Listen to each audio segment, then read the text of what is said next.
zero. Walang binabayaran. Yan po ay very particular na tagubilin ko sa lahat ng ospital natin. Yes, may kwenta, just for purposes ma-realize ng isang patients or family of patients how much it costs, the procedure, but at the end of the day, it is paid for by the taxpayers of the city of Manila. Yun po, galingan ninyo. Tuloy-tuloy nyo lamang. And this is a proof or maraming patunay na kung saan ang inyong pamalang lungsod ay patuloy na mamumuhunan sa MBN, minimum basic needs, housing, education, healthcare, and jobs. And congratulations, Peso. Palakpakan natin yung mga taga-Peso. Nasaan yung mga taga-Peso? Ayun, squatter nga pala yun dun sa ano. Wala pa. But I'd like to congratulate them and commend them, no?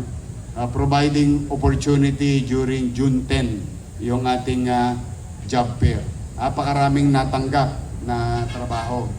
And I would like to special mention today, General Santiago and the men and women, officers and non-commissioned policemen of Manila Police District. Congratulations to General Santiago. Last week, we apprehended a total of almost 2 million pesos of drugs in the city of Manila and jailed 3 personality in the city of Manila through the leadership of General Santiago. Palakpakan natin sila at 10 ng ating mga kapulisyan dito sa lungsod. Natutuwa ako dahil mas madalang pa sa pagpatak ng ulan ang nangyayaring di magaganda sa Maynila dahil sa visibility. That's why I have to give also credit to Chiang Kai-shek, FFCCCII for their donation. Because of those donations that you saw a few weeks ago, and these are now being utilized by our policemen. Especially si General Santiago. Ito lang yata ang general na nakita ko araw-araw nasa kalsada. Hawa-hawa talaga, no? Nakakatuwa naman. I'm happy and proud of you, General Santiago, and to the men and women, uniform personnel and non-uniform personnel of Manila Police District. Again, to our Vice Mayor and members of the City Council, we must, and including you, we must continue. At the very least, no? Maging maaliwalas at panatag ang lungsod ng Maynila.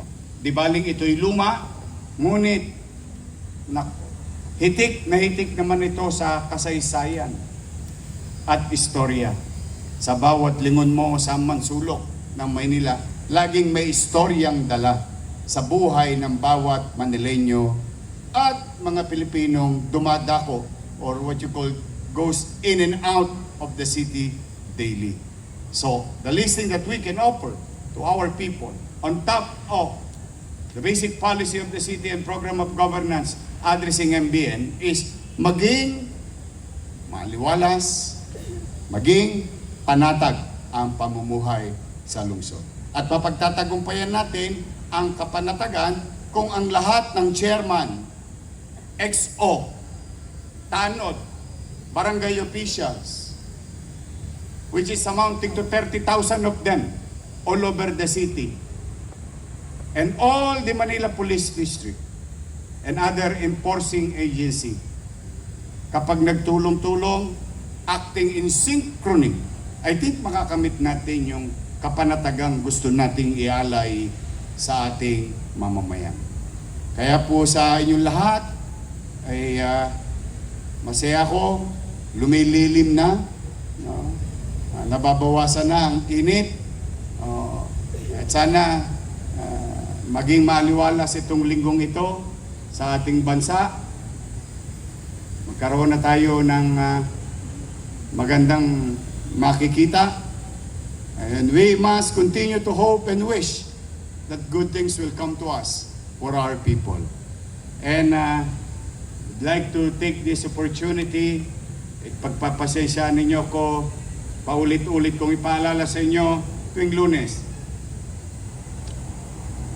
I will do my best in my own little way. But, as like what yung nasa kanta, but my best wasn't good enough.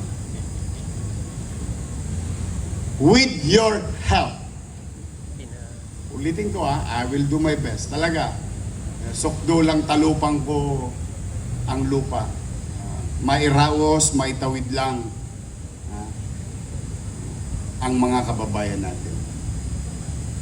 Ngunit mas magiging mabisa ang pamahalang lungsod ng Maynila kung tutulungan ninyo kong maglingkod ng mainam, masinop at episyente sa ating mga kababayan. Kaya I ask you, please, do your best.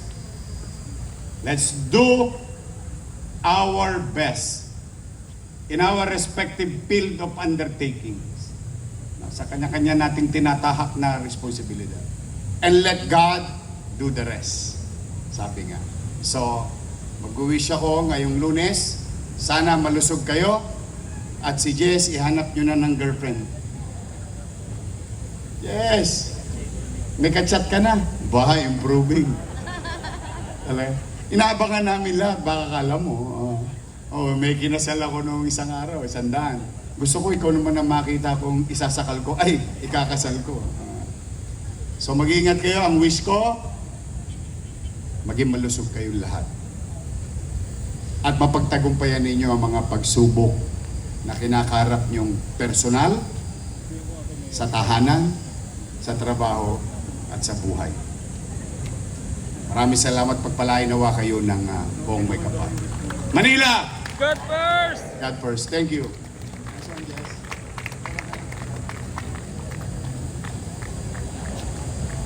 Ayun po kasi Pops sasaya.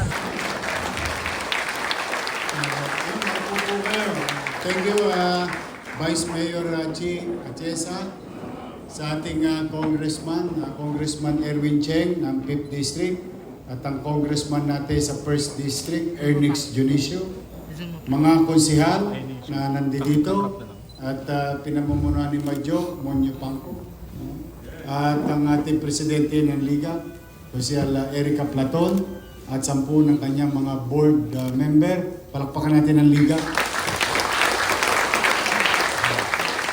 Una po, sa totoo naman, hindi lang ako sa inyo ang proud.